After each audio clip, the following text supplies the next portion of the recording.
Hello guys, ఈ video కేవలం కల్కి 2898 ఏడి మూవీ చూసిన వాళ్ళ కోసమే. సో ఇందులో స్పాయిలర్స్ ఉంటాయి. మూవీ చూడని వాళ్ళు ఎవరైనా ఉంటే వీడియో ఇప్పుడే స్కిప్ చేసేయండి. కల్కి 2898 ఏడి టైటిల్ అనౌన్స్మెంట్ అవ్వగానే ఎగ్జైట్ అయిన వాళ్ళల్లో నేను ముందు వాడిని. ఎందుకంటే ఇంతకు ముందే నేను కల్కి పురాణం చదివాను కాబట్టి. Director Nag Ashwin silver screen మీద ఆ బుక్ ఎలా విజువలైజ్ చేస్తాడో అని ఆతృతగా థియేటర్కి వెళ్ళిన వాళ్ళల్లో నేను ఒకడిని. మూవీ చూశాక పురాణాల ప్రకారమే తీశారా అన్న విషయం పక్కన పెడితే మూవీ నాకు బాగా నచ్చింది. బట్ ఈ వీడియో మాత్రం మూవీ పురాణాలను బేస్ చేసుకొని ఎంత ఆథెంటిక్గా తీశారు అని చెప్పడానికే. ముందుగా ఫస్ట్ సీన్లో యుద్ధభూమిని చూపిస్తారు. అక్కడ అశ్వత్థామ కృష్ణుడి మధ్య కాన్వర్జేషన్ ఉంటుంది. కానీ నిజానికి మహాభారతం ప్రకారం కుటీరంలో నిద్రిస్తున్న ఉప పాండవులని అనగా ద్రౌపది కుమారులని నిద్రలేపి చంపిన అశ్వత్థామ వ్యాసుని ఆశ్రమంలో పాండవులకు భయపడి తపస్సు చేస్తున్నవాడిలా కూర్చొని తలదాచుకుంటాడు.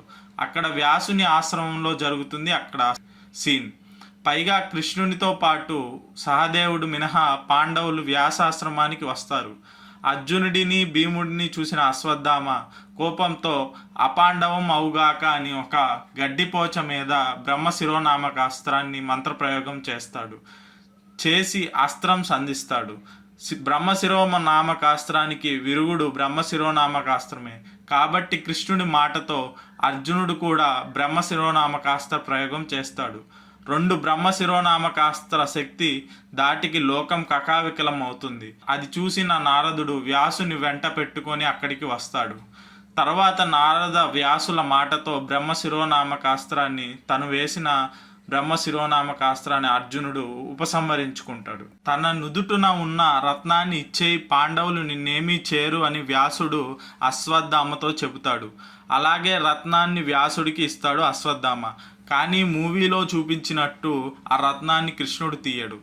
అశ్వత్థామకి బ్రహ్మశిరోనామకాస్త్రాన్ని ఉపసంహరించడం తెలియదు కాబట్టి అపాండవం అగుగాక అన్న మాటకి అర్థం వచ్చేలా ఉత్తర గర్భంలో ఉన్న శిశువుపైకి బ్రహ్మశిరోనామకాస్త్రాన్ని పంపుతాడు. మూవీలో చూపించినట్టు ఆ తర్వాత ఉత్తర గర్భంలో శిశువుగా ఉన్న పరీక్షిత్ను కృష్ణుడు కాపాడతాడు.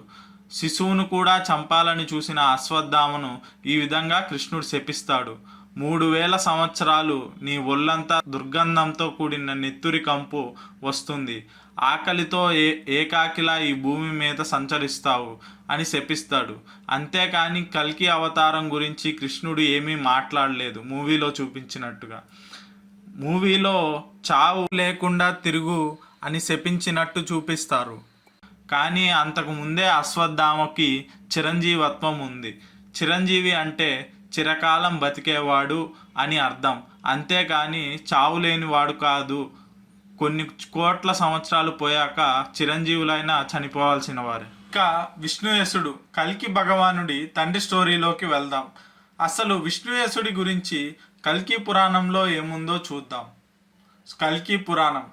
పుండరీకాక్షుడు బ్రహ్మతో, హే విభో, నీవు చెప్పినట్లుగా నేను శంబలలోని విష్ణుయసుడి గృహమున సుమతి అనే కన్యకు జన్మించగలను అని చెప్పారు. పద్మపురాణం ప్రకారం స్వయంభువ మనువు విష్ణుమూర్తి గురించి తపస్సు చేసి 3 సార్లు ఆ మహావిష్ణువును పుత్రునిగా పుట్టేలా అని వరం పొందుతాడు. మొదటి జన్మమున దశరథునిగా, 2వ జన్మమున వసుదేవునిగా, 3వ జన్మమున విష్ణుయసునిగా స్వయంభువ మనువు జన్మమును పొందుతాడు. ఇక్కడ మనం చూసినట్లయితే 4 సోదరులతో కలి నాశనం చేయగలను అని ఉంది. ఇక్కడ మనం చూస్తే కవి, ప్రాజ్ఞ, సుమంత్రకులు కల్కికి జ్యేష్ఠ సోదరులు అంటే కల్కి కన్నా పెద్దవారు. అంటే కల్కి జన్మించక ముందే సుమతి విష్ణుయసునికి సంతానం కలరు. కానీ మూవీలో దీనికి విరుద్ధంగా అసలు విష్ణుయసుడిని చూపించకుండానే సుమతి అంటే దీపికా పదుకోనే ప్లే చేసిన రోల్లో ఆమె ఒక ల్యాబ్లో ఫర్టైల్ ఉమెన్కి ఫుడ్ సప్లై చేసే ఒక వర్కర్లానే చూపిస్తారు. అంటే కల్కికి 3 అన్నలు ఉండాలి. కానీ అవేమీ చూపించకుండా డైరెక్ట్ కల్కి భగవానుడే సమ్మేటికి సంతానంలా చూపిస్తారు. ఒక సీన్లో సమ్మేటి తను ప్రెగ్నెంట్గా ఉన్నా కానీ రాడార్ ఇన్ఫెర్టైల్ అని చూపిస్తుంది అని చెప్పడం, అలా చూపించడానికి కారణం ఆ భగవంతుడి రాకకు ఏ ఆటంకం కలగకూడదని, అది ఆయన చేసిన లీలానే మనం అనుకోవాలి. కానీ ఈ ఫర్టైల్ ఉమెన్కి ప్రెగ్నెన్సీకి ఎలాంటి ఎక్విప్మెంట్ ద్వారా ప్రెగ్నెన్సీ కలిగిస్తున్నారో క్లియర్గా మూవీలో చూపించలేదు. ఆ క్లారిటీ చూపించకపోవడం వల్లే ప్రెగ్నెన్సీ కోసం వాళ్ళు ఇంజెక్ట్ చేసే సెరంలో ఎవరో ఒకరి బ్లడ్ డిఎన్ఏ కలిగి ఉందా అనే సందేహం రాకుండా అయితే ఉండదు. సరిగా ఇలాంటి డౌట్ వచ్చినప్పుడే మనకి దుల్కర్ సల్మాన్ ప్లే చేసిన కెప్టెన్ రోల్ గుర్తుకు వస్తుంది. భైరవ చెప్పినట్టు ఫ్లాష్ బ్యాక్లో కెప్టెన్ని గార్డ్స్ అరెస్ట్ చేయడమే చూపించారు కానీ చంపడం చూపించలేదు. సరిగ్గా ఇక్కడే సుప్రీం యాస్కిన్కి తను కలి అయితే తన డెస్టినీ ముందే తెలిసి ఉండొచ్చు. అందుకే కేవలం ఫర్టైల్ ప్రెగ్నెంట్ ఉమెన్ ఊంబు నుండి వచ్చే సెరంనే తీసుకోవడమే కాకుండా వాళ్ళను అగ్నిలో పడేసి చంపేస్తున్నాడు.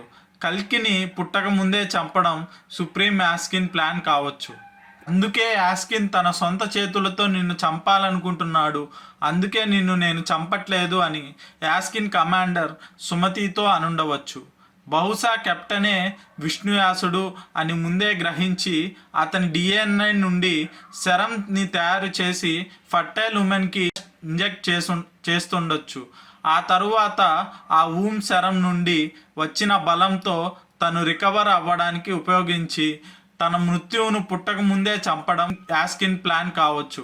ఇక్కడ మనం చూసినట్లయితే వైశాఖ శుక్ల ద్వాదశి నాడు ఆ విష్ణువు కల్కి అవతరిస్తాడు అని కల్కి పురాణంలో ఉంది. కానీ మూవీలో కొన్ని కాంట్రడిక్షన్స్ వల్ల బుక్తో ముందుగా కల్కి పురాణం చదివిన వాళ్ళకి మూవీ అంత కనెక్ట్ అవ్వకపోవచ్చు. ఇక కర్ణుడి తర్వాతి జననం గురించి తెలుసుకోవడానికి మనం భవిష్య పురాణంలోని పాండవుల ఉత్తర జన్మం గురించి తెలుసుకోవాలి. భవిష్య పురాణం పాండవుల ఉత్తర జన్మము. శివుడిని స్తుతించి శివుడి నుండి అశ్వత్థామ ఒక ఖడ్గాన్ని పొందుతాడు. అదే ఖడ్గంతో దృష్టద్యుమ్నుని ఉప పాండవుల్ని సంహరిస్తాడు. ఈ ప్రళయానికి శివుడు కారణమని భీమాదులు శివుని పైకి దండెత్తుతారు. వారు విసిరిన అస్త్రాలు శివుని లోపలికి లయం అయ్యాయి. అంతటితో పిడిగుద్దులతో శివుని మీదకు అప్పుడు వస్తారు. శివుడు, మీరు కృష్ణ భక్తులు, మీరు చేసిన పనికి నేను మిమ్మల్ని చంపదగిన వాడను, కానీ మీరు కృష్ణ భక్తులు అగుటచే నేను మిమ్మల్ని రక్షించుచున్నాను అని పలికెను. అయినను ఈ తప్పును అనుభవించడానికి జన్మమునెత్తి ఈ నేరమును అనుభవించుగాక అని శపిస్తాడు. తరువాత శివుడిని హరిని పాండవులు స్తుతించాక శివుడు ఇలా పలికాడు: నా శాపము వ్యర్థము కాదు. ధర్మరాజు బలాఖాని అనే పేరుతో వత్సరాజుకి జన్మిస్తాడు. శిరీషము అనే నగరాన్ని పాలిస్తాడు. భీముడు వీరనుడు అనే పేరుతో మ్లేచ్చుడుగా జన్మిస్తాడు. మ్లేచ్చుడు అనగా ఇక్కడ ఫారెనర్ అని అర్థం. పరిమాలుడు అనేవాడికి అర్జునుడు బ్రహ్మానందం అనే పేరుతో పుట్టును.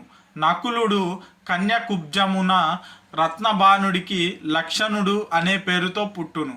సహదేవుడు భీష్మసింహుడు అనే వాని ఇంట దేవసింహుడు అనే పేరుతో పుట్టును. ధృతరాష్ట్రుడు అజమేరపురమున పృథ్వీరాజు అనే పేరుతో జన్మించును. అతనికి ద్రౌపది వెల అనే పేరుతో పుట్టును. కర్ణుడు తారకుడు అగును అని శివుడు వివరించాడు. ఇది చదివాక కల్కి 2898 AD మూవీలో భైరవ అనే పేరు కాకుండా తారక్ అనే పేరు కర్ణుడికి పెట్టుంటే బాగుంటుంది అని నాకు అనిపించింది. ఎనీవే, ఇలాంటి అటెంప్ట్ చేసినందుకు నాగశ్విన్కి అప్రిషియేషన్ అయితే ఇవ్వాలి. ఇది ఇవాల్టి మ్యాటర్. నెక్స్ట్ వీడియోలో మళ్ళీ కలుద్దాం.